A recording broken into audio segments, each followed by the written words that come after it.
As anticipation builds up for the 2024 Rugby Africa Women's Sevens Tournament, the President of Rugby Africa, Mr. Herbert Mensah, has praised host nation Ghana for their commitment to advancing women's rugby and investment in sports development. The 2024 tournament brings together 12 national women's teams at full strength, such as 2023 reigning champions South Africa, Kenya, Tunisia, Zimbabwe, Burkina Faso, Madagascar, Ghana, Mauritius, Uganda, Zambia, Senegal, and Cote d'Ivoire. I think the fact that we're hosting it here, we have to thank His Excellency, the President. Before I became President of Rugby Africa, there were a number of things that I was seeking to achieve.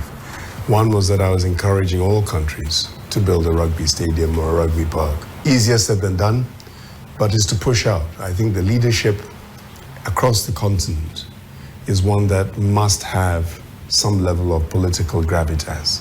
We're in a continent where everybody plays football and thinks it's only about football, but there are so many sports that people can excel at. Yes, I'm no longer in charge in Ghana, but there's no doubt that football or boxing or athletics, other sports come before.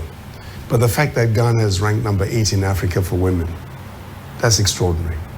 The fact that the men are ranked number 12, that's extraordinary. That means they're rubbing shoulders with some of the world's best. And I think if there is greater investment, greater opportunity, then it is you're going to see Ghana rising in ranks over a period. And the same with other countries. But since you asked me about Ghana, I have to answer it like that. But I think the critical thing is that His Excellency the President has built this rugby park.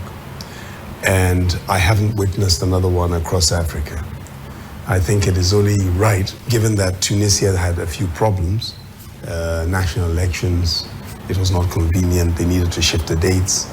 And therefore, as the President, I had to sit down and say, where could we now stage this tournament? Of course, Tunisia would still like to stage it, but then in coming across and speaking to His Excellency and saying, surely, with what you've done, would this not be an opportunity?